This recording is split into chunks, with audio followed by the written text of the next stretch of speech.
Before we begin, we publish new content every day, so be sure to subscribe to our channel and ring the bell to get notified about our latest videos.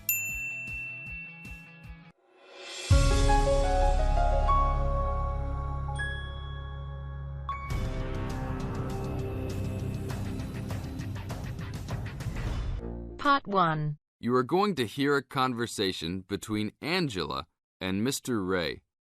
Angela is applying to join the library. Listen to the conversation and complete the form below. First, you have some time to look at questions 1 to 5.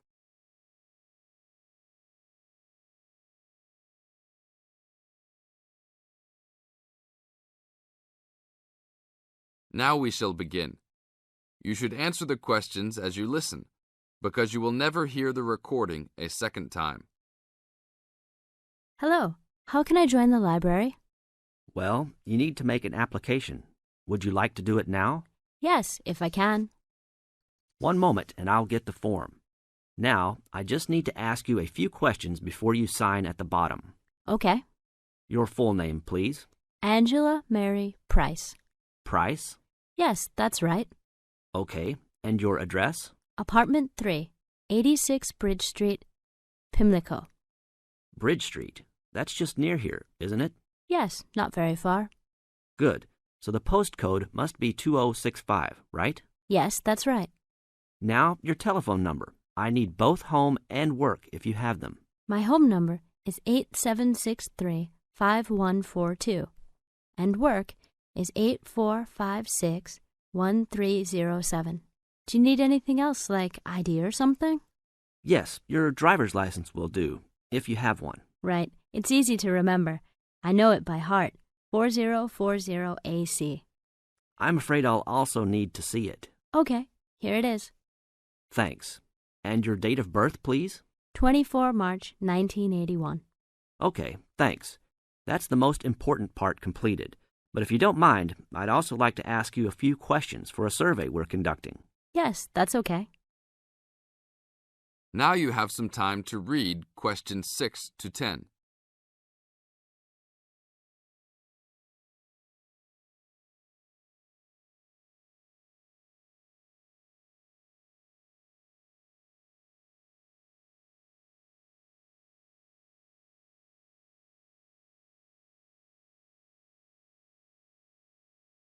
As the conversation continues, answer questions 6 to 10.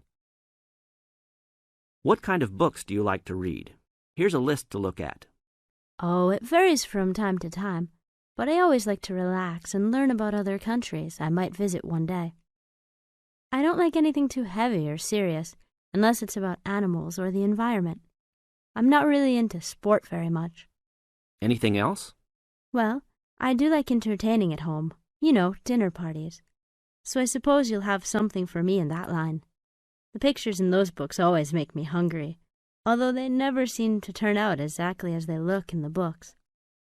Fine. I think that's all I need now, except I need you to sign here on the application form. Oh, and I almost forgot.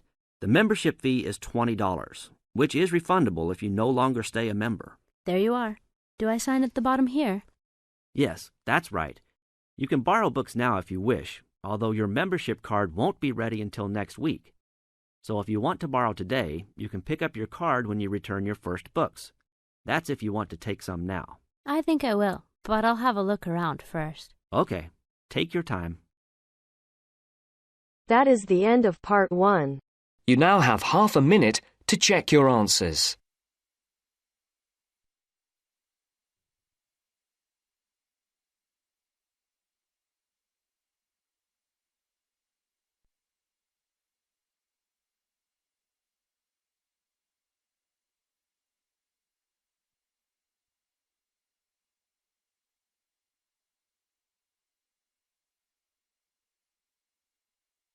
Now turns to Part 2.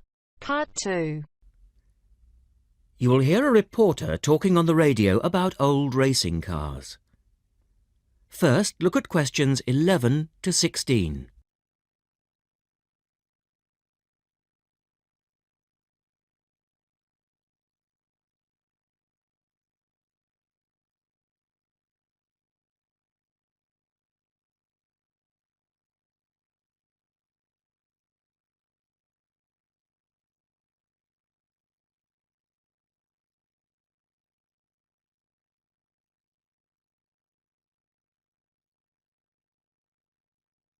As you listen to the first part of the talk, answer questions 11 to 16.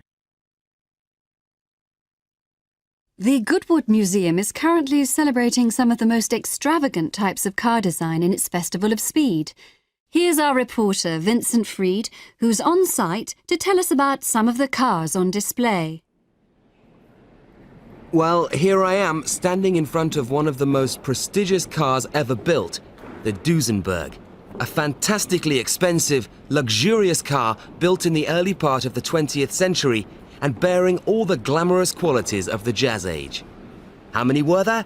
Well, only 473 Duesenberg J-types were ever built, and the model here is one of the rarest.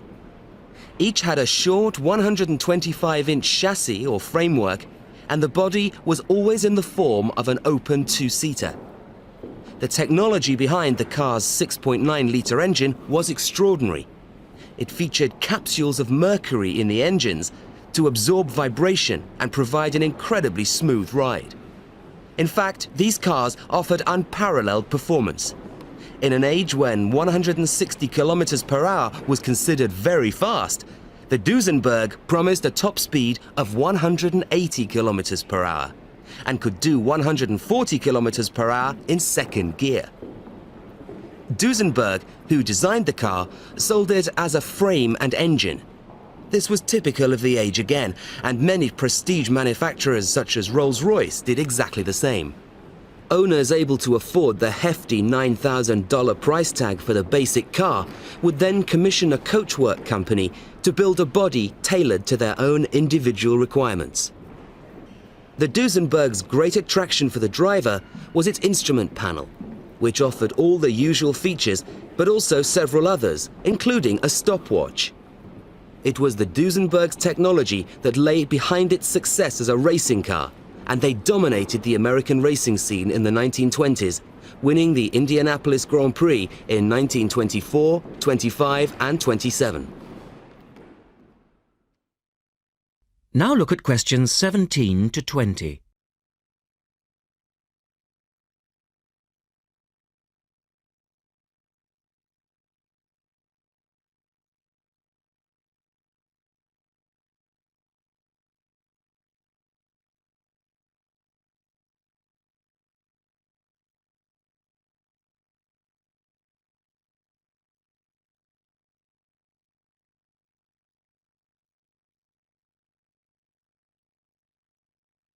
As the talk continues, answer questions 17 to 20. On to another celebrity, the 1922 Leia Helica. Only 30 of these French propeller cars were built, and the model here at Goodwood, which was the fourth to be made, is thought to be the only surviving example still capable of running. The brains behind this car was Marcel Leia, who was an aviation pioneer first and foremost, and the influence of flying is quite apparent in the car. The Leia very strongly resembles a light aircraft with its front propeller, but in this case, it's minus any wings, of course. It's quite odd to think that this car was whirring through France just as the Duesenberg was blasting down roads at 160 kilometers per hour across the Atlantic. The Leias were used regularly in France in the 1920s and were even produced in saloon and van form, as well as two-seater. The Leia matched its propeller drive with its equally bizarre steering, which used the rear rather than the front wheels. But despite looking rather frail, it was a tough machine. In fact, when troops tried to steal it during the Second World War, the car's baffling design was clearly beyond the would-be thieves, and it ended up being driven into a tree, breaking the propeller. And now for the Firebird. This extraordinary car was first... That is the end of part 2. You now have half a minute to check your answers.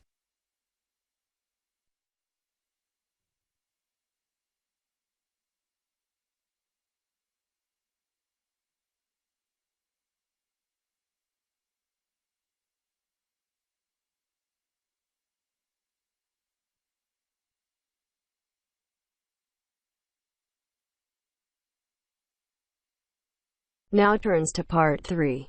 Part 3. Listen to the conversation between two students, John and Carol. They have a list of the names of authors whose books have been given to the library. They have to classify the authors as writers of cookery, sports or travel books. First, you have some time to look at questions 21 to 25.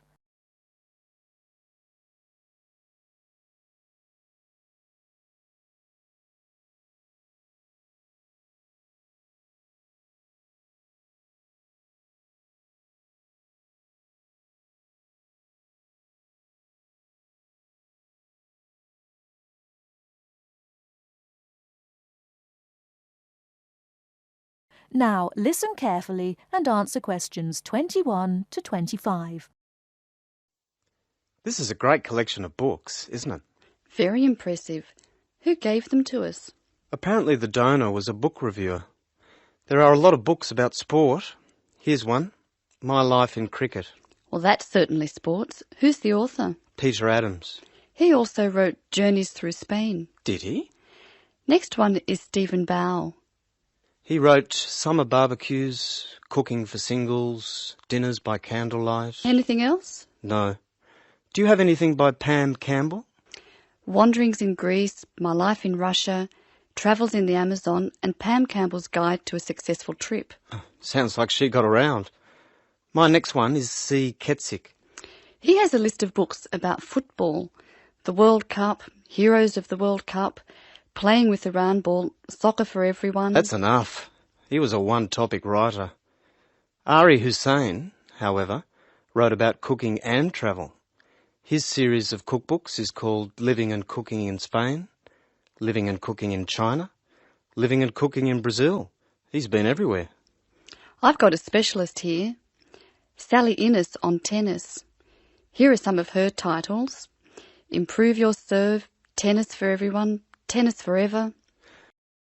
Before you hear the rest of the talk, you have some time to look at questions 26 to 30.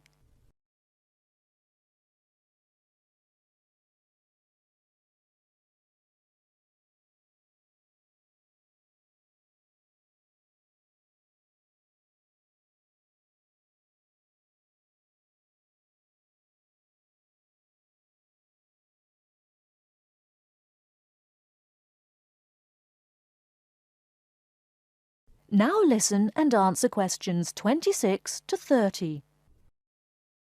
Sally Innes on tennis.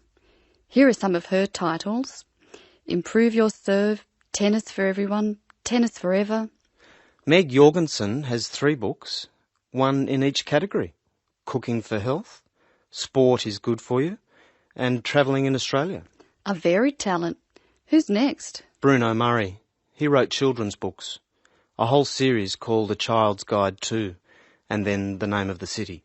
Oh, you mean like A Child's Guide to London? Yes, that's right. He seems to have stayed in Europe. Ruby Lee, however, has just one book. It's called The Emerald Isle, and it's all about Ireland.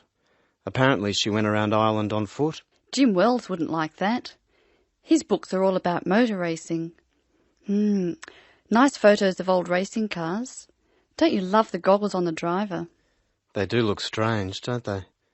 I think we're nearly finished. What did Helen Young write? Summer menus. Food for thought. She also did a book of Chinese recipes. Cantonese, I think. OK, that's dealt with the first box. Let's stop for a minute. That is the end of part 3. You now have half a minute to check your answers.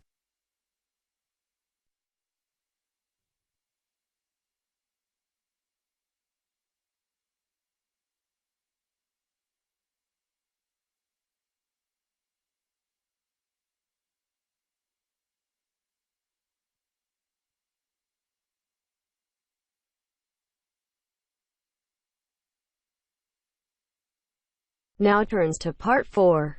Part 4. You will hear a student giving a presentation about some ways of dealing with the problems of urbanization and city growth. First, you have some time to look at questions 31 to 40.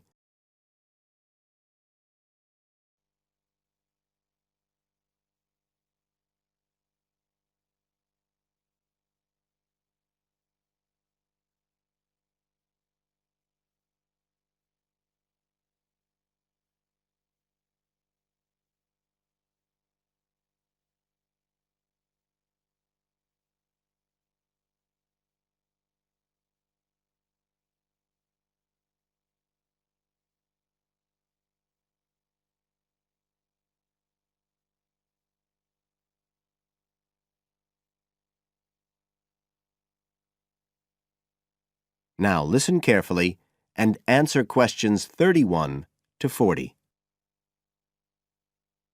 Well, Adam's just been talking about some of the problems that have resulted from the rapid growth of cities in the last 100 years. Things like housing, sanitation, crime and so on. For my presentation, I'd like to look at some examples of what cities are doing to try to solve some of these problems. As part of its Healthy City program, the World Health Organization, the WHO, has come up with a set of criteria for a healthy city. The WHO says that, amongst other things, a healthy city must provide a clean environment which is also safe. It mustn't be dirty or dangerous for its inhabitants. As well as that, the WHO says a healthy city has got to be able to satisfy its inhabitants' basic needs. That's all its inhabitants, not just the rich ones or the ones with jobs, everyone who lives there. A third criterion, is that it's got to have health services which can be used by all the inhabitants and which they can access easily. The final point's to do with local government. The WHO says this is something that the whole community should be involved in, not just a few powerful politicians or businessmen. So, a healthy city is not just a matter of avoiding illness, that sort of healthiness. It's the way that the whole city works together for the benefit of its population.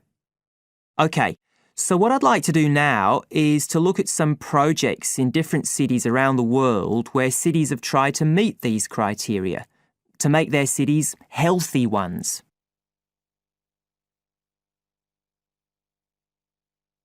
Right, the first project I'm going to discuss took place in Sri Lanka, and this project was called the Community Contract System. Its aim was to improve the places where the poorest section of the population lived, the squatter settlements. Basically, the problem was lack of infrastructure, things like drains, paths, wells for water and so on. So, a program was set in place to construct this infrastructure. But what was different about it was that the residents did this, the people who actually lived there, not people from outside. And this meant that not only did the people end up with improved housing and infrastructure, but also, because they had contracts with the community, it improved their chances from an economic point of view. So that's the way the lives of people in one urban environment were improved. The next project I'd like to discuss took place in the capital city of Mali in West Africa. This project involved setting up a cooperative to try to solve the problems of sanitation in the old central quarters of the city. One of the main problems was a lack of a system for garbage collection, which meant that there were a lot of insects, and this was causing disease. And again, it's interesting to look at who was involved in dealing with this problem. In this case, the cooperative involved students who had graduated from secondary school in getting a system going. As well as that, the cooperative set up a campaign to educate the public about the importance of good sanitation through showing films and setting up discussion groups among the local people, especially women and adolescents. And the outcome was an increased environmental awareness, which led to changes in household behaviour, as well as improved living conditions. OK, the third project was in Egypt, just outside the capital, Cairo, which is a city that's grown very rapidly in the last few decades. This project was based in a women's centre in a poor area called Makatam. The aim of the project was to support girls, young women from the area from poor families. So these were women who had no education. They'd never been to school, so they were totally illiterate, and they had no chance of getting jobs. At the Women's Centre, they were shown how to sew and how to weave, and once they'd learned these skills, they were given the equipment, a sewing machine or a loom, so that they could make things to sell and have a chance of earning their own living. And this project has meant that these young women have greater status in the community, but as well as that, they can enjoy a better quality of life. So I don't think the problem is that cities are bad. This world and its cities have the resources to provide for the population that lives there. What it takes is a stronger will and a better distribution of resources. That is the end of part 4. You now have half a minute to check your answers.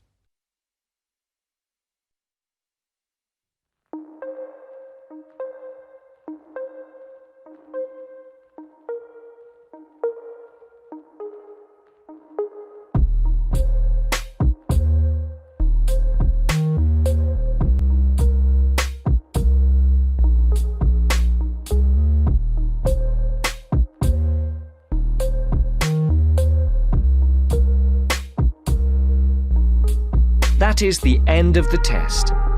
You now have 10 minutes to transfer your answers to your IELTS listening answer sheet.